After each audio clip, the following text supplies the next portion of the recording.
tal? Seguimos con la Netcore Conf 2020 y en esta sesión vamos a ver cómo construir aplicaciones de Spark con .NET Core. Mi nombre es Jesús Arnau Villar, trabajo como Cloud Solutions Architect en Cabel y antes de empezar, como siempre, nuestro más sincero agradecimiento a los sponsors por su tremendo esfuerzo para que este tipo de eventos se puedan realizar y que podamos estar aquí todos juntos en el día de hoy. Bien, seguimos con el índice de la sesión que vamos a ver hoy. Empezaremos con una breve introducción para describir qué es Spark y la motivación y el trasfondo histórico en el cual surge. Seguiremos describiendo la arquitectura de Spark y los componentes que lo forman. Principalmente son 4, de los cuales hoy en detalle veremos 2, Spark SQL y Structured Streaming. Seguiremos con ellos para ver posteriormente a Apache Spark.net, que es, digamos, la pieza que nos va a permitir que podamos escribir código.net y ejecutar aplicaciones de Spark. Y después de todo esto, por último, veremos 3 pequeñas demos que he preparado para que podamos asentar un poco más los conceptos que veremos hoy. En principio, la demo 1 y la demo 2 serán 2 aplicaciones de Spark que primero ejecutaremos sobre nuestro equipo, y la tercera demo será ejecutar estas 2 aplicaciones que hemos creado en un entorno distribuido en Azure como es Azure Databricks. Así que bueno, pues espero que os resulte interesante y comenzamos. Bien, comenzamos definiendo qué es Apache Spark, que es un framework de computación distribuido para ser ejecutado en un clúster de máquinas y está especialmente diseñado para el almacenamiento, el procesamiento y el análisis de grandes volúmenes de datos. En estos últimos años Spark ha tenido gran relevancia en lo que es la adopción del Big Data, aunque bueno, tampoco es que haya sido 100% responsabilidad de Spark, pero sí en gran medida. Y bueno, para entender un poco la aparición el porqué de la aparición de Apache Spark, tenemos que remontarnos a principios del 2000, en el que bueno, pues empezamos a convertirnos en sociedades más digitales y empezamos a generar una grandísima cantidad de datos. El problema que tenemos es que ya los sistemas tradicionales con los que estamos trabajando pues ya no permiten ni almacenarlos ni procesarlos. Entonces tenemos que buscarle una solución. No podemos procesarlos ni almacenarlos porque los datos son muchos, son de estructuras muy diferentes y como ya os digo, pues no se da abasto con los sistemas tradicionales. Entonces hay que buscar una solución, y en el 2004 2 ingenieros de Google publican un paper en el que describen la arquitectura de un sistema distribuido de procesado de datos y un algoritmo de programación para poder pues procesar esos datos de manera distribuida. Es en ese momento en el que se considera el nacimiento del paradigma de MapReduce, que bueno, pues será una constante a lo largo de los años y va muy vinculado a lo que es el Big Data. Unos ingenieros de Yahoo en el 2005 cambiamos de compañía y adoptan ese paper y deciden crear una serie de herramientas y ponerlas a disposición de la comunidad, y en ese momento es cuando nace Apache Hadoop. Bueno, pues la verdad es que es un avance muy importante, y en ese momento pues empieza a ponerse remedio a ese gran problema en el almacenamiento y el procesamiento de datos. En el 2009 unos estudiantes de la Universidad de California en Berkeley deciden crear un grupo de investigación y empiezan a crear un framework de programación de manera distribuida basándose en MapReduce, y a eso le ponen el nombre de Spark. En ese momento el estándar, digamos, de facto es Apache Hadoop, pero no deja de plantear algunos problemas. Y es que, bueno, pues gestionar un clúster de Hadoop es difícil, es complicado. Además, escribir aplicaciones de MapReduce requieren un conocimiento muy complejo, muy completo, perdón, y además escribir mucha cantidad de código a bajo nivel, y esto es pues bastante propenso a fallos. Además, por el propio sistema de almacenamiento de datos distribuidos, pues necesitamos escribir muchas veces en disco, y esto, bueno, pues hace que las aplicaciones que son muy pesadas, las aplicaciones de MapReduce que son muy pesadas, pues puedan llegar a estar ejecutándose pues durante horas o incluso días, y esto es un problema bastante grande. Además, si queremos, por ejemplo, utilizar otro tipo de aplicaciones para poder consultar los datos de MapReduce, como por ejemplo consultas SQL o procesos de Machine Learning o bueno, pues análisis interactivo de los datos, pues tenemos que recurrir a aplicaciones completamente diferentes, interconectarlas a Hadoop, y esto al final lo que hace es fragmentar mucho el ecosistema y hacerlo bastante complejo. Entonces Spark nace con el propósito de atacar esos frentes en los que Hadoop no es bueno. Y lo que intenta pues sobre todo es mejorar lo que es la tolerancia a fallos, la capacidad de computación paralela, el almacenamiento en memoria para los cálculos intermedios ya no se realiza en disco, se realiza en la memoria de los propios nodos, y esto lo que provoca es un aumento drástico de la velocidad de procesado. Además, lo que se ofrecen son unas APIs que desde el punto de vista del desarrollador son fáciles de usar y en varios lenguajes.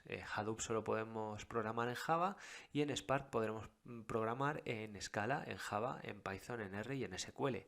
Y además no solo podemos procesar datos, también podemos lanzar consultas con un lenguaje tradicional como SQL. Podemos gestionar y calcular grafos, y también hacer procesos de inteligencia artificial, de Machine Learning. Todo en la misma plataforma de Spark. En el 2013, Spark ya ha ganado bastante tracción dentro de lo que es la comunidad de desarrolladores, y el uso de la herramienta ya se ha generalizado. En ese momento, los creadores de Spark donan el proyecto a la Apache Software Foundation, y fijaros si sabían la joyita que tenían entre manos, que en ese mismo momento fundaron la empresa Databricks. Y bueno, el espaldarazo ya definitivo llega en el 2014, en el que se celebra un concurso en el que bueno, pues la temática del concurso es la de ordenar un dataset de 100 terabytes. Y bueno, aquí podéis ver la comparación entre Spark y MapReduce, y Spark es del orden de 3 veces más rápido y, ojo, con 10 veces menos recursos que MapReduce. Entonces esto es la guinda del pastel a lo que supuso Spark, y como os digo, un espaldarazo definitivo a la adopción de Spark por parte de la comunidad. Como veíamos en la introducción, Spark está formado por 4 componentes que podemos ver aquí en la pantalla.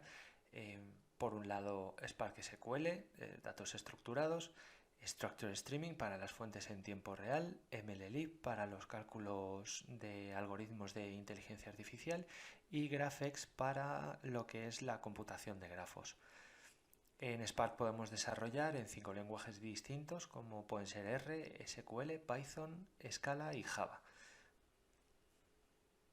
Aquí un listado de las versiones de Spark, hitos importantes: la versión 2.0, que es en la que se introdujeron las APIs estructuradas de DataFrames y datasets. La última versión estable es por un lado la 2.4.6 de la 2.0, y recientemente hemos asistido al lanzamiento de Spark 3.0 hace muy poquito, hace 3 meses. Vamos a ver un poco más en detalle ahora la arquitectura de Spark, que bueno, se compone de los siguientes bloques físicos que veis en la imagen. Por un lado tendríamos lo que es el driver, que contendría el programa principal. Por otro lado tenemos el cluster manager, que se encarga un poco de la coordinación entre entre todas las piezas, entre todos los bloques, y por otro lado tendríamos los workers, que a su vez contendrían los ejecutores. Vamos a ver un poco más en detalle qué hace cada componente. Y bueno, pues comenzamos con el driver, que como os he comentado actúa como un nodo controlador donde se ejecuta principalmente la aplicación de Spark. El Cluster Manager, la función principal que tiene es la de administrar y asignar recursos para los nodos en los que vamos ejecutando las aplicaciones de Spark. Y por otro lado, los workers ejecutan tareas de la aplicación de Spark agrupadas en lo que se llaman ejecutores. Por tanto, un worker puede utilizar hasta pues n ejecutores, los que permita por capacidad su máquina virtual de Java, que es lo que en última instancia termina ejecutando. Bien, si nos referimos un poco a la línea de tiempos, al ciclo de vida de cómo se va ejecutando una aplicación, pues empezaríamos desplegando nuestra aplicación en el driver y creando una instancia de una sesión de Spark. Posteriormente ese driver solicitaría los recursos al Cluster Manager para iniciar los workers o ejecutores, y una vez realizado eso, el driver lo que cogería es la aplicación que nosotros hemos programado y la iría partiendo, descomponiendo en tareas más pequeñas, que son las que se envían directamente a los workers. Eso es la computación distribuida que venimos hablando desde el inicio de la presentación, y también junto con esas tareas distribuidas también se enviarían particiones de los datos con los que esas tareas van a trabajar. Posteriormente los ejecutores pues ejecutan esas tareas sobre los datos y guardan los resultados localmente dentro de los propios workers.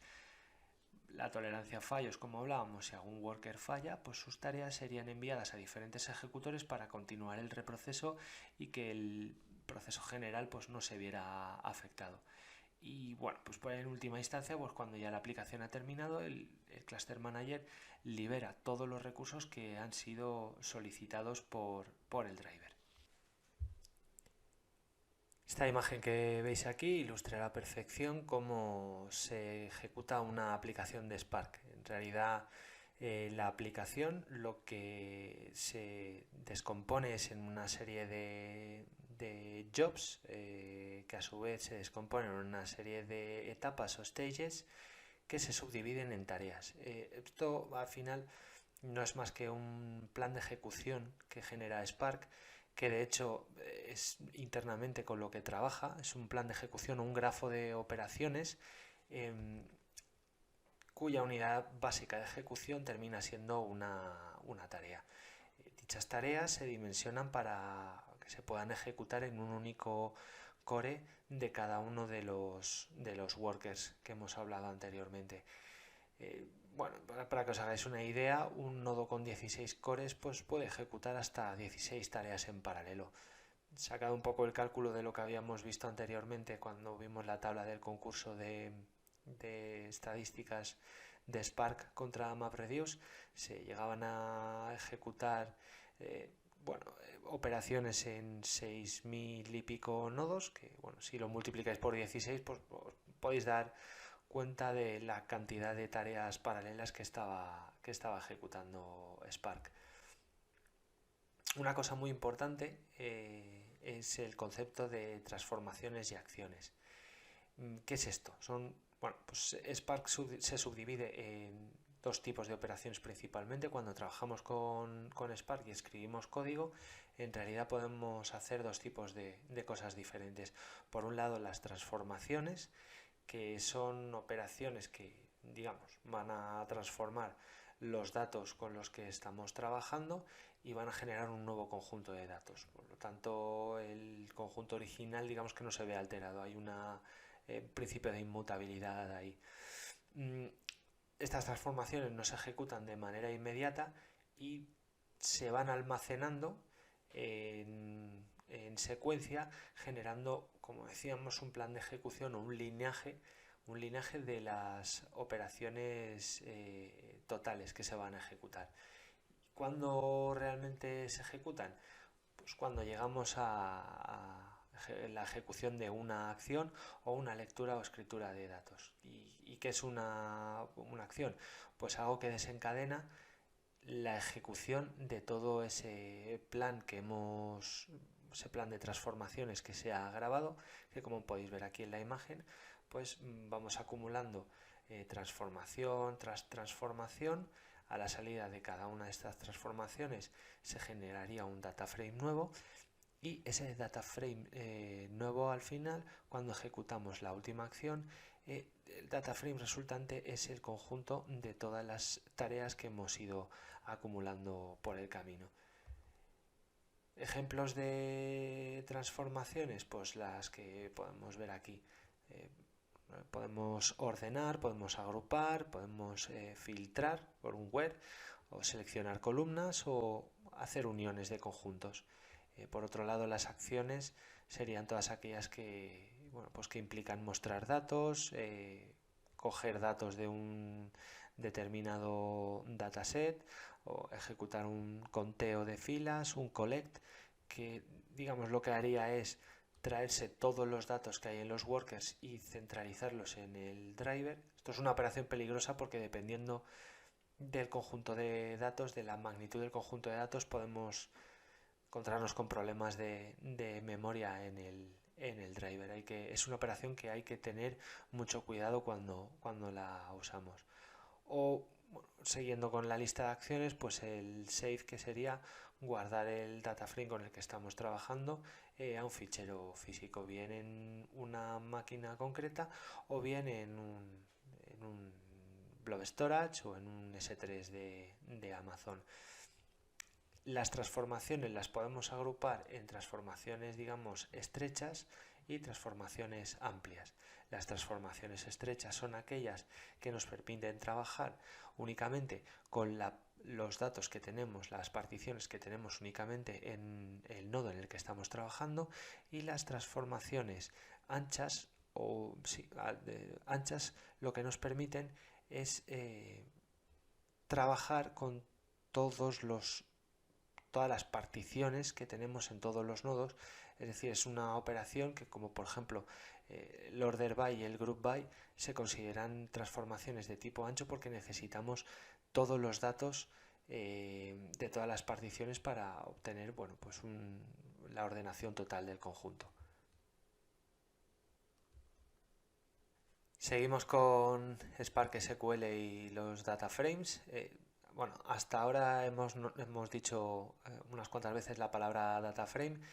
Si habéis trabajado con pandas, seguro que os suena. Y bueno, realmente en Spark es lo mismo. Son estructuras tabulares en memoria, pues con columnas y que tienen un esquema.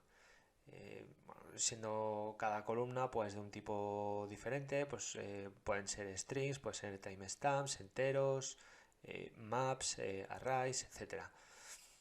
Estos data frames se introdujeron a partir de la versión 2.0 de Spark y versiones superiores ya se pueden utilizar. Y bueno, y realmente son una abstracción sobre un tipo de datos, una estructura de datos llamada RDD, que son los Resilient Distributed Datasets, que es realmente la unidad básica de datos en Spark.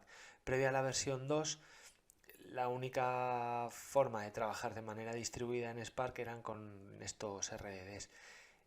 Eso era complicado, similar a cuando decíamos que MapReduce, escribir una aplicación de MapReduce era complejo, trabajar con los RDDs también. La verdad es que la introducción de los data frames a partir de la versión 2 de Spark fue un auténtico avance. Aquí podéis ver un pequeño ejemplo en el que pues crearíamos una sesión de Spark para empezar a crear nuestra aplicación. Y bueno, aquí creamos un data frame a partir de una secuencia que en escala es como una especie de array de tuplas y directamente lo convertimos en un data frame, agrupamos por nombre y sacamos un agregado por edad. Es súper sencillo, como podéis ver aquí, poder trabajar de manera estructurada con este API. Con los RDDs el mismo código hubiera sido bastante más complejo. Spark SQL lo que nos permite además es abstraer esos data frames, poder trabajar con esos data frames desde Java, desde Scala, desde Python y R, y todo lo que es la lectura y escritura de datos estructurados o semiestructurados. Bueno, pues son aquellos tipos de datos que tienen un esquema, como pueden ser pues, los ficheros JSON, los CSVs, como decíamos antes, Parquets, etc. Y también puede convertir los datos en tablas, en memoria o tablas en disco también. Y además ofrece una consola interactiva, un shell interactivo para pues poder escribir nuestras sentencias SQL para poder explorar los datos de una manera más rápida, como si estuviéramos trabajando en un notebook. También nos proporciona conectividad a herramientas externas a través de conectores ODBC o JDBC y si recordáis hace muy poquito que hemos comentado lo del tema de los planes de consulta, el responsable de ejecutar todo esto es Spark SQL. Aquí en la siguiente imagen se puede ver mucho mejor cómo Spark SQL se asienta aquí en el centro y estos dos componentes, digamos que lo que nos permiten es tanto leer como guardar datos de manera estructurada a estos tipos que hemos comentado antes y bueno pues las aplicaciones de Spark y la consola interactiva beberían del mismo componente para generar sus planes de aplicación, planes de ejecución, perdón, y luego también poder escribir esos datos. Y por otra parte, esa conectividad JDBC u ODBC lo que nos permite es interactuar con software externo, como puede ser a lo mejor Tableau, Power BI o bueno, pues conectar con Snowflake o bueno, pues, herramientas externas para poder interactuar con los datos. Aquí podéis ver otro ejemplo en el que lo que hacemos pues es crear otra sesión de Spark, leer un fichero CSV y generar una tabla en memoria. ¿Para qué? Para bueno, pues poder ejecutar una sentencia de SQL sobre esa tabla en memoria, generar estos datos y aquí a la derecha también podéis ver que lo mismo que podemos hacer con una sentencia de SQL la podemos realizar a través del API de Data Frames. Es decir, tenemos varios sabores distintos para obtener el mismo conjunto de datos. El streaming estructurado de Spark nos permite trabajar con flujos de datos en tiempo real utilizando las APIs estructuradas de Data Frames, de manera que lo que hacemos es seguir utilizando el mismo modelo de programación. Y bueno, pues nosotros simplemente tenemos que especificar un origen y un destino y lo que haremos o más bien lo que hará el streaming estructurado internamente es ejecutar incrementalmente el proceso a medida que van llegando los datos. Es decir, nos tenemos que preocupar de definir un origen y un destino y internamente esos procesos se ejecutarán una única vez y además se añade esa tolerancia a través de lo que se llaman los checkpoints automáticos, de manera que, como hemos dicho, pues esos eventos no se vuelvan a repetir. Esta imagen, bueno, pues ilustra un poco lo que acabamos de decir. Ese flujo de datos genera una tabla y de forma que a medida que van llegando los eventos, pues se irían adjuntando a esa tabla en memoria. Como fuentes y destinos, pues podemos leer de colas de Apache Kafka, de HDFS a medida que van apareciendo ficheros o de los Event Hub de Azure, entre otros, etcétera.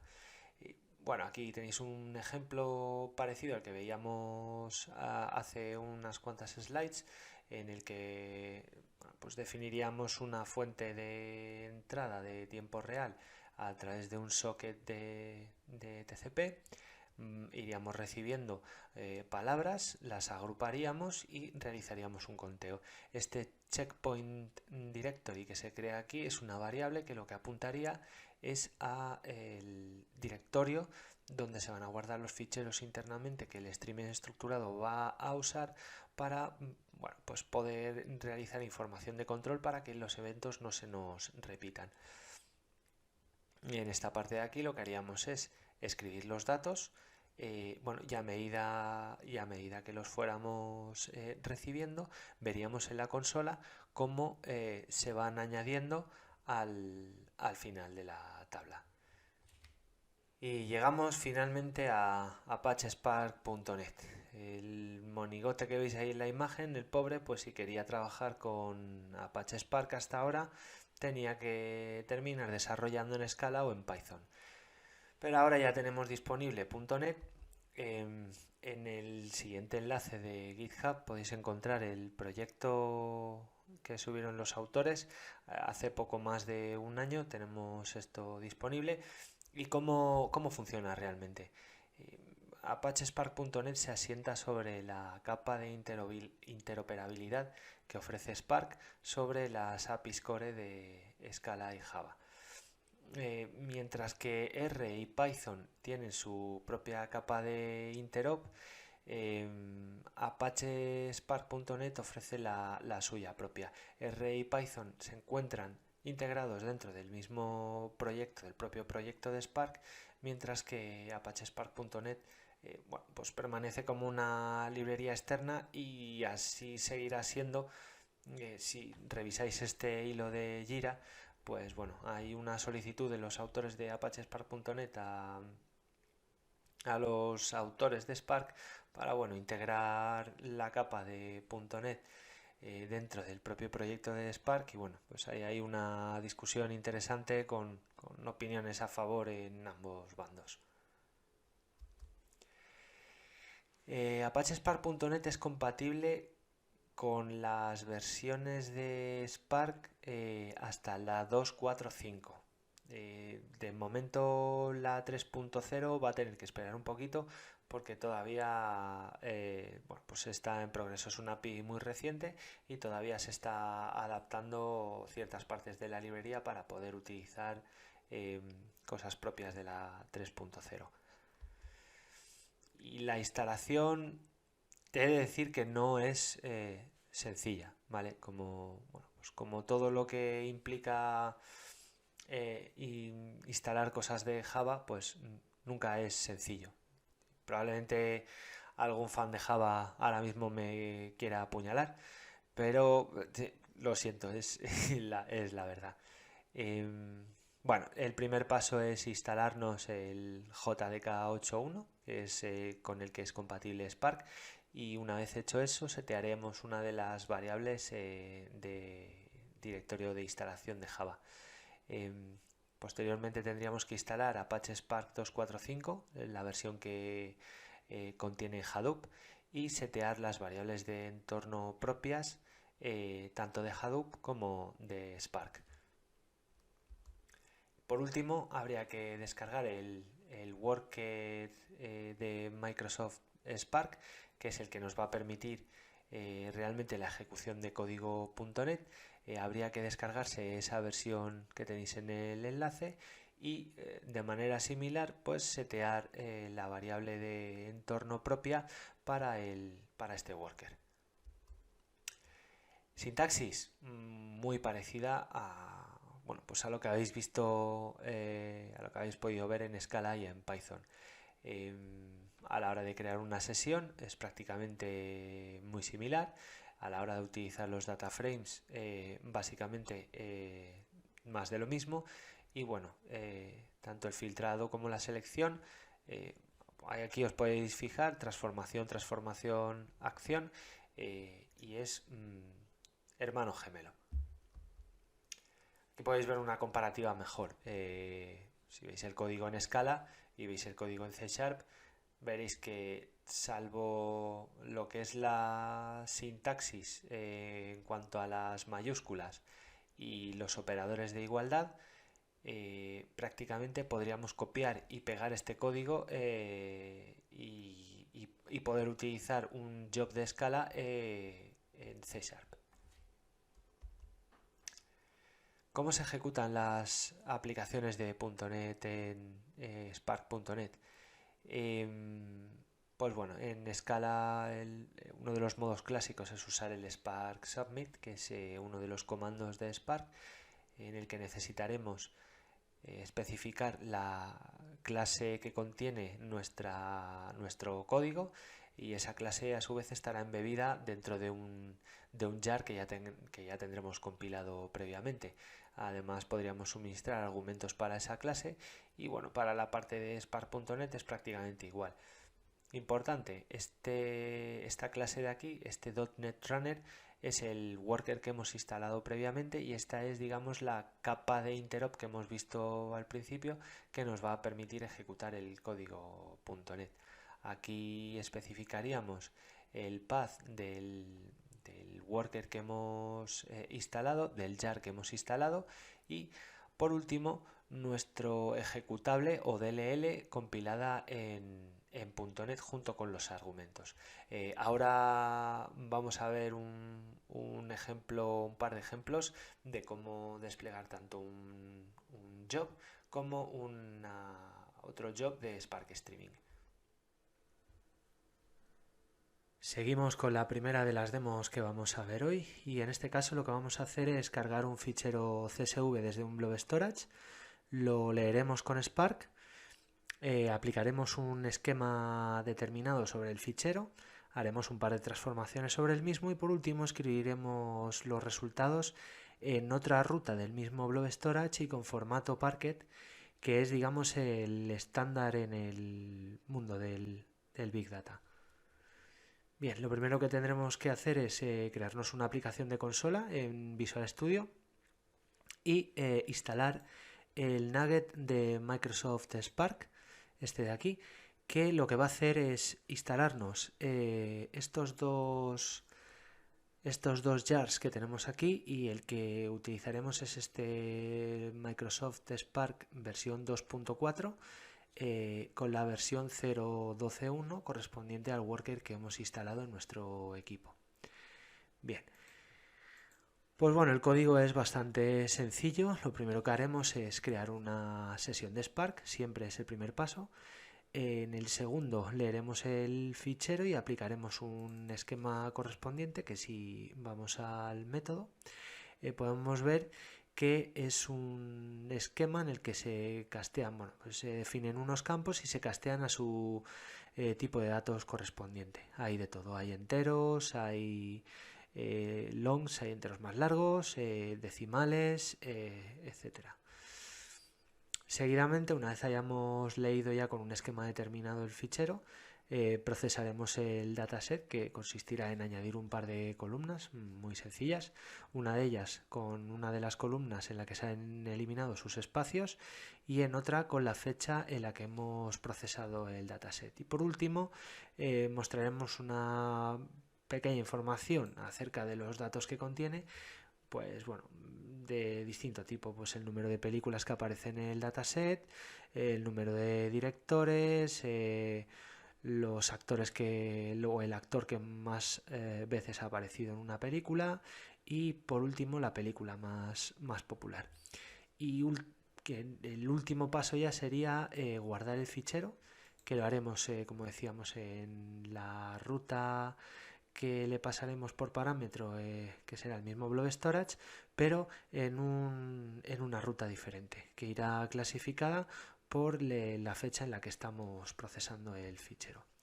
Vamos a utilizar un Spark Submit, que, como decíamos antes, Spark Submit es una de las utilidades que se instala cuando instaláis Spark. Entonces esto, si habéis configurado Spark bien, lo tendréis en el path, y bueno, una pequeña configuración que tenéis que pasarle a este Spark Submit es el puerto en el que queréis que corra Spark, que bueno, seleccionamos uno por defecto, no vaya a ser que por defecto elija uno que ya tengamos ocupado y nos dará un error. Lo siguiente es elegir la clase principal que se va a ejecutar dentro de este job, que esta clase está contenida dentro de uno de los jars que hemos descargado anteriormente. Por último sería nuestro ejecutable que hemos compilado, esta sería la aplicación de consola, y por último este parámetro sería la ruta de origen del CSV que vamos a leer, y en último lugar la ruta de destino de donde vamos a guardar el fichero. Una vez ejecutado, como podéis ver aquí hemos mostrado el dataset. No es que salga muy bonito porque bueno, pues Spark lo muestra así. Aquí vamos a ver el esquema al que hemos convertido. Como veis, aquí ya están los datos correctamente convertidos a enteros, decimales, etcétera. Aquí una de las ordenaciones le hemos dicho que nos pinte el plan de ejecución, y esto es lo que os comentaba anteriormente, en el que Spark lo que hace es que graba un plan de ejecución con las transformaciones que vamos haciendo, y cuando invocamos la acción, esto es todo lo que él ejecuta. Aquí tendríamos el actor que más veces aparece en una película, que en este dataset sería Robert De Niro, y por último la película más popular, que sería ordenada por votos en Facebook de manera descendente, sería Interestelar. Aquí en último lugar guardamos el dataset, y esta es la ruta final en la que lo hemos guardado. Si abrimos ahora otro terminal y utilizamos una shell de Spark, que este también es otra utilidad que viene instalada con Spark, lo que podremos es abrir directamente el fichero de destino que hemos guardado y poder ver un poco pues el resultado. Más o menos vamos a ver lo mismo. Vamos a pintar el esquema que hemos terminado guardando. Ahí lo tenéis, ya está guardado con sus datos correspondientes, con las columnas en el formato que tienen que estar. Y aquí mostraríamos pues una previsualización de los registros como habíamos visto anteriormente.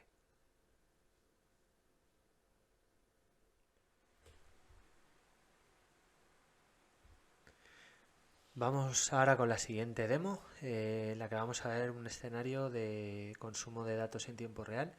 En este caso vamos a utilizar este cacharrito que veis aquí en la foto, que bueno, pues es una placa que lleva unos cuantos sensores integrados.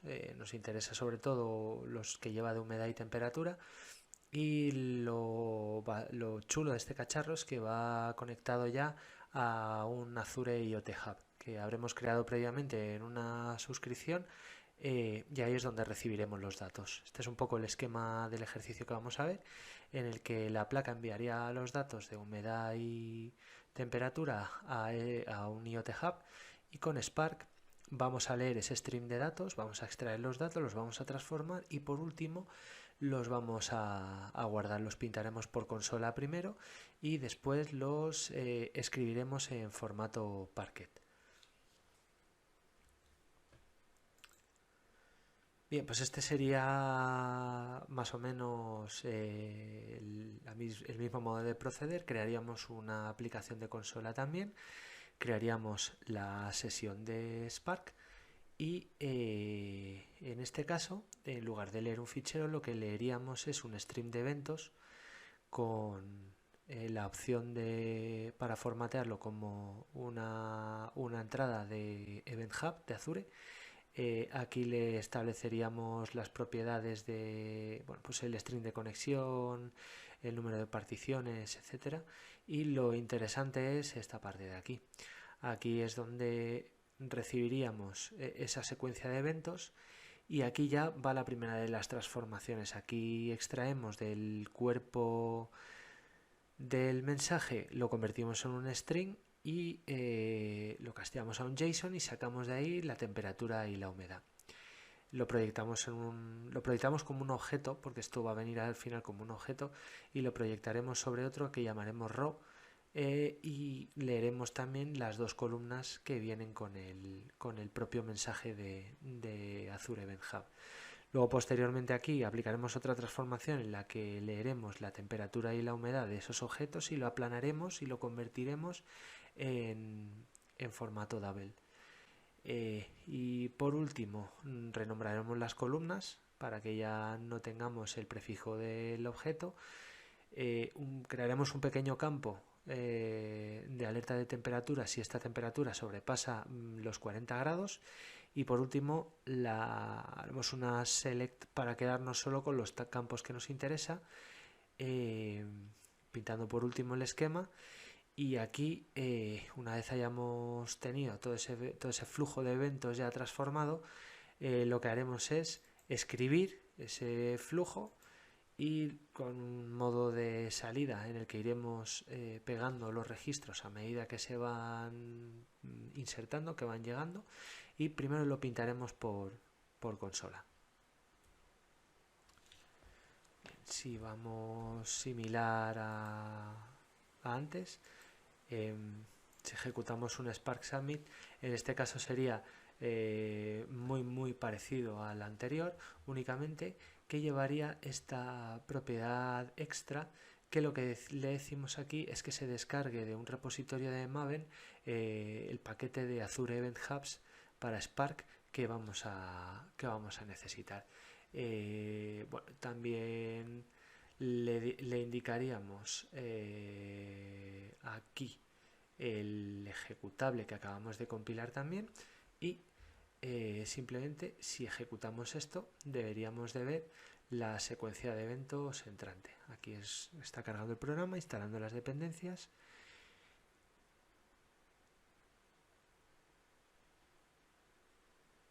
Aquí está pintando el esquema que hemos leído.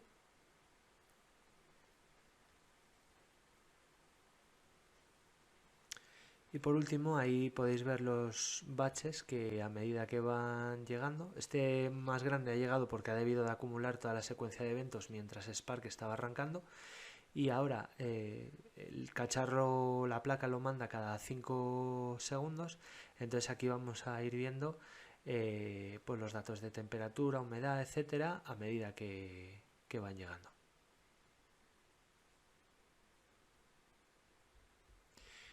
Bien, vamos a parar el stream de eventos y comentaros que ahora lo estamos guardando digamos con el destino en formato de consola, pero si quisiéramos guardarlo en un fichero Parquet sería muy sencillo.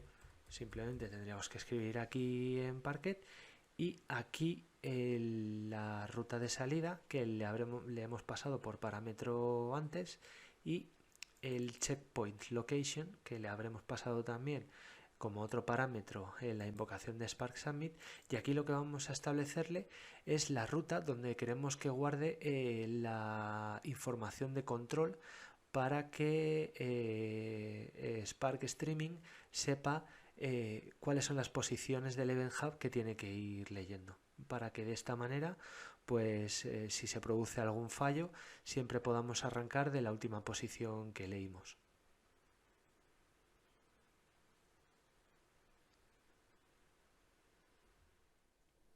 Continuamos con la última de las demos que íbamos a ver hoy, y ahora lo que vamos a hacer es coger las dos aplicaciones de consola que hemos creado, las vamos a subir a un repositorio de Git en Azure DevOps, y mediante un pipeline de despliegue, de build y de despliegue, de CI/CD, lo vamos a desplegar en un workspace de Databricks, y posteriormente ejecutaremos un par de scripts a mano para hacer que corran los jobs correspondientes, cada una con su aplicación. Si echamos un vistazo de nuevo a la solución, nos vamos a fijar ahora en este caso en estos ficheritos que tenemos aquí arriba. Uno de ellos es el pipeline de Azure DevOps que vamos a ejecutar, y estos dos ficheros de aquí, estos dbinit install worker, lo que van a hacer es configurar el clúster de Spark que vamos a arrancar en cada ejecución. Comentar que estos ficheros los vamos a copiar al workspace de Databricks para que se ejecuten, se ejecuten en la inicialización de cada clúster. Si echamos un vistazo al pipeline, la verdad tampoco tiene mucha complicación. Importante, vamos a compilar las dos aplicaciones a un target de Linux, dado que los clústeres de Spark son Linux, ¿de acuerdo? Entonces, bueno, pues hay que tener en cuenta eso. Copiaremos el jar que nos ha instalado el paquete Nugget, porque también nos va a hacer falta en Databricks para incluirlo dentro del clúster que ejecutemos. Por otra parte, los dos scripts que comentábamos anteriormente y el zip con las dos aplicaciones de consola que hemos creado. Una vez hayamos publicado el artefacto, lo que haríamos en la siguiente fase, en el deploy, es desplegar o más bien copiar en las carpetas del file system del workspace de Databricks los ficheros que nos interesan. En esta carpeta .NET Jobs copiaremos el ejecutable con las dos aplicaciones de consola y el jar en la misma ruta que las aplicaciones de consola. Y en esta de aquí, Spark.net, vamos a copiar los ficheros de inicialización para los clústeres. Si nos vamos a Azure DevOps, si veis aquí ya está subido el código a este repositorio en Azure DevOps, y si le echamos un vistazo al pipeline de build, pues todo verde, perfecto, fantástico, y vamos a explorar un poco el artefacto que hemos producido y como vemos aquí tenemos el zip con las dos aplicaciones de consola, nuestros dos scripts para los clústeres de Spark y el jar también para poder ejecutar las aplicaciones de consola y poder utilizar Spark.net. Si echamos un vistazo al deploy, pues bueno, se han ejecutado bien las copias de los ficheros y con esto ya habríamos terminado, digamos, lo que es la compilación y el despliegue. Para comprobar que todo ha ido bien, ya nos vamos al workspace de Databricks y como veis en la carpeta .NET Jobs, aquí ya se ha copiado el zip con nuestras aplicaciones de consola, el jar que nos va a hacer falta, y en esta carpeta de Spark.net los clústeres, los archivos de inicialización de los clústeres. Una vez tenemos esto, ahora lo que tenemos es que ejecutarlos. ¿Cómo lo ejecutaríamos? Pues normalmente lo haríamos desde un orquestador, como pudiera ser pues un Airflow, Azure Data Factory. Pero bueno, Azure Data Factory tiene una pequeña pega y es que no nos va a dejar ejecutar tareas de Spark Submit. Sí que nos deja ejecutar ficheros en Python, nos va a dejar ejecutar jobs escritos en Scala y también notebooks, pero tareas de Spark Submit al día de hoy todavía no lo permiten. Es un pequeño hándicap, pero bueno, confiemos en que dentro de poco pues lo puedan soportar. Si vamos a echarle un vistazo a la forma de cómo vamos a ejecutar los jobs, lo vamos a hacer de manera manual utilizando el API de Databricks de jobs, ¿vale? Que bueno, pues lo que nos permite es configurar un fichero JSON con las características del clúster que vamos a lanzar, con la tarea que vamos a lanzar también y en principio cuando lo ejecutemos invocando este método create con el API de Databricks, pues arrancaremos un clúster con la configuración que le hemos pasado. Nosotros lo que vamos a hacer es utilizar el CLI de Databricks, que por debajo utiliza obviamente el API REST. Entonces aquí hemos configurado un pequeño ficherito JSON con la configuración del clúster. Cosas importantes, pues la versión de Spark, aquí también el fichero de inicialización que vamos a ejecutar, que aquí como veis es la ruta donde hemos copiado los ficheros, y configuración de la tarea de Spark Submit, que como veíamos en las dos demos anteriores, pues es la clase que vamos a ejecutar .NET Runner, el jar que nos hace falta con toda la capa de Spark.net, el zip que contiene nuestras aplicaciones de consola y la aplicación que vamos a ejecutar con los parámetros de entrada de datos y de salida del mismo. Y aquí es la forma de cómo ejecutaríamos con la CLI de Databricks. Por una parte crearíamos el job pasándole la configuración del JSON que hemos visto, que hemos acabado de ver, y aquí, una vez creado, lo podríamos ejecutar. La verdad es que lo podría ejecutar, pero el clúster va a tardar como unos 5 o 6 minutos en arrancar. Entonces prefiero ser un poco más ágil y mostraros directamente aquí en los jobs la ejecución de un job que ya había preparado, pues para poderlo ver un poquito más rápido y no tener que esperar a que todo el clúster se levante, ejecute el job y termine. Aquí, bueno, pues podéis ver cómo el resultado es el mismo que en la primera demo, pero en este caso ya ejecutado sobre un clúster distribuido, ya no en local. Aquí podéis ver en un pequeño notebook que he preparado también cómo leeríamos de la ruta en la que se ha generado el fichero una vez se ha ejecutado el clúster con el código correspondiente, y como veis aquí pues tenemos los datos pintados un poco más friendly que como lo veíamos antes en una consola, pero el resultado es el mismo. Por otra parte, para la aplicación de streaming la configuración es prácticamente igual, únicamente que aquí incluiríamos el paquete de Azure Event Hubs y pues cambiaríamos el nombre de la aplicación para utilizar la de streaming. En este caso ya la he dejado ejecutándose, que la podéis ver aquí. Vamos a ir para atrás.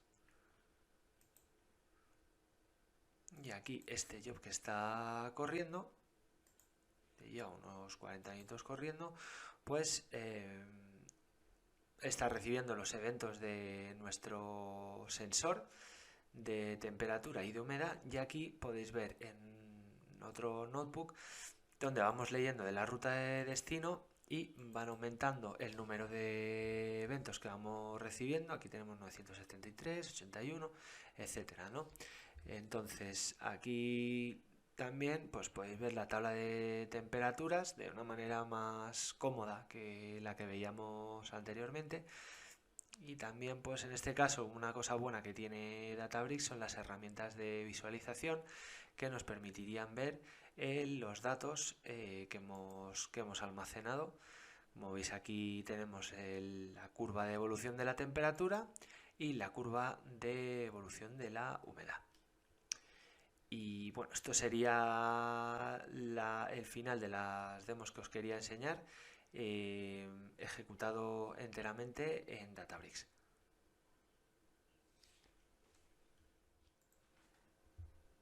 Bien, y ya por último os dejo aquí mi GitHub. En este repositorio os voy a colgar todo el material de esta sesión. También os dejo mi Twitter y mi LinkedIn para aquellos que quieran seguirme o meterse conmigo. Bueno, ahí os los dejo. De nuevo, agradecer a los sponsors y a la organización por el tremendo esfuerzo para que el evento de hoy haya tenido lugar.